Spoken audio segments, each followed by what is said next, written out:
In the following demonstration, I am going to walk you through sketch constraints, and I'm going to focus on revolving a cross section to create a gasket, as you can see here on this picture. So we're going to start with Format, Layer Settings, and turn off layer number 1, leave layer 10 as the work layer.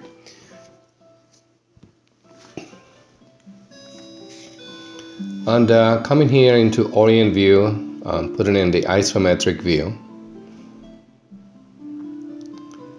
taking the WCS and we're going to rotate it 90 degrees. This is not necessary, but just a good practice to get into the habit of, since we want the profile to be facing in that direction. We get into the sketch mode by going into Create a Sketch. We're going to give it a name to the sketch, SK_profile.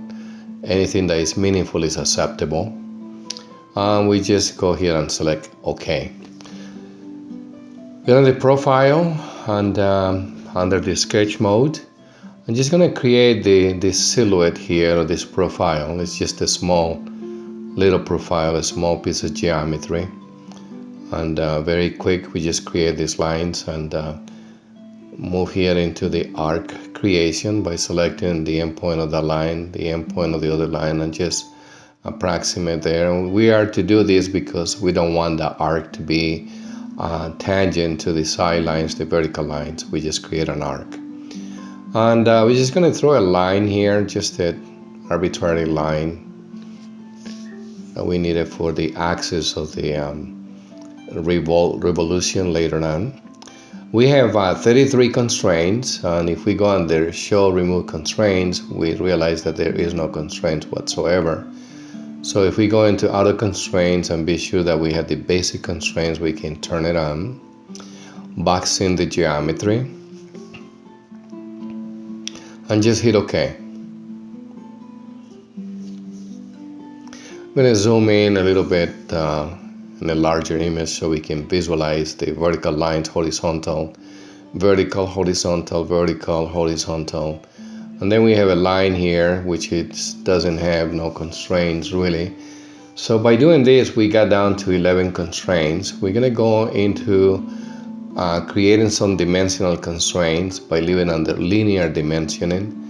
And we enter in from the center of the scissors a distance of 16 to this line, and then we go into the next one, and we're going to make this let's see, a 19, and another dimension right here to the outside line of 23 is fine. Notice how the geometry just kind of collapsed together, but that's the dimensions that we want to establish. We're going to start putting some geometrical constraints, so we moved that line to be a collinear line, and we're going to put another dimensional constraint, and a value of 2.5 is good.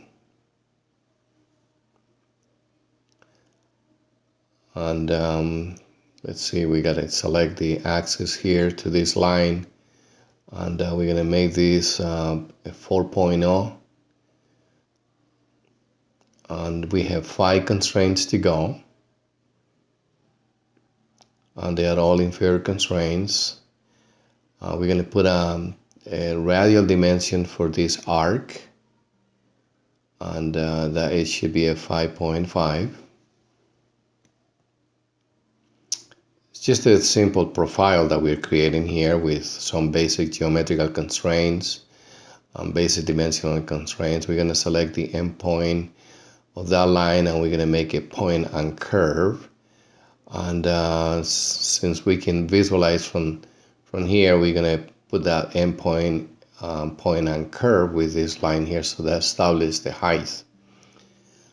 And now we select the line, and we're going to make it collinear with the axis in the y direction, and we have a fully constrained sketch.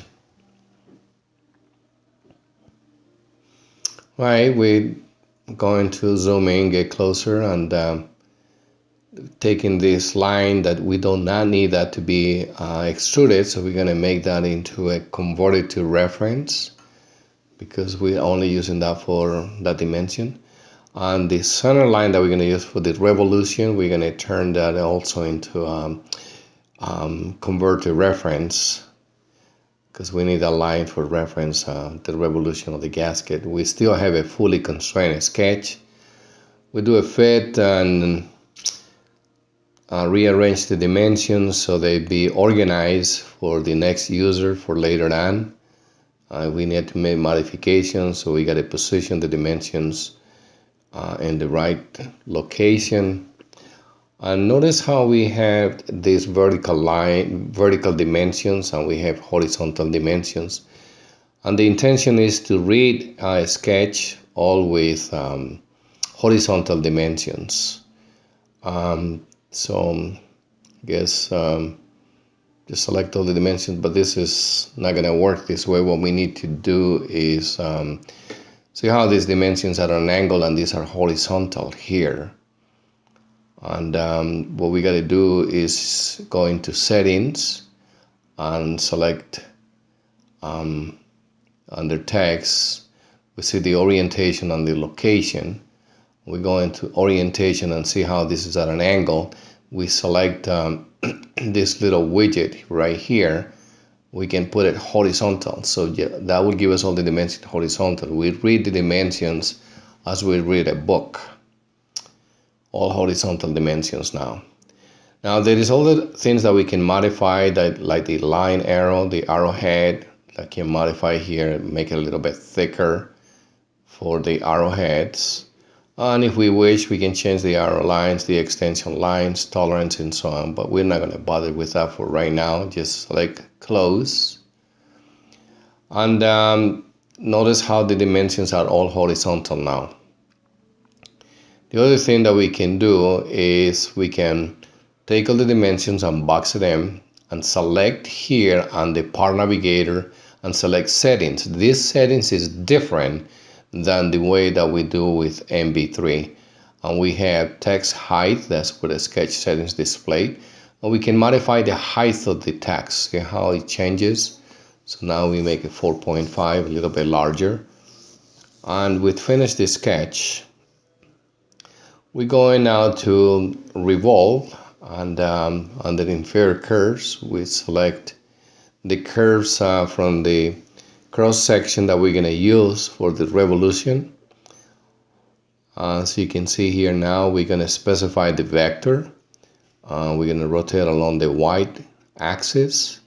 We're going to specify the point, and we're going to make that well, let's go back to the work coordinate system. Be sure that is zeros. Hit OK, and there is the revolution. 360 degrees, hit OK, and that creates the revolution of that gasket. Okay, and this, put it in the isometric, and this actually concludes this presentation.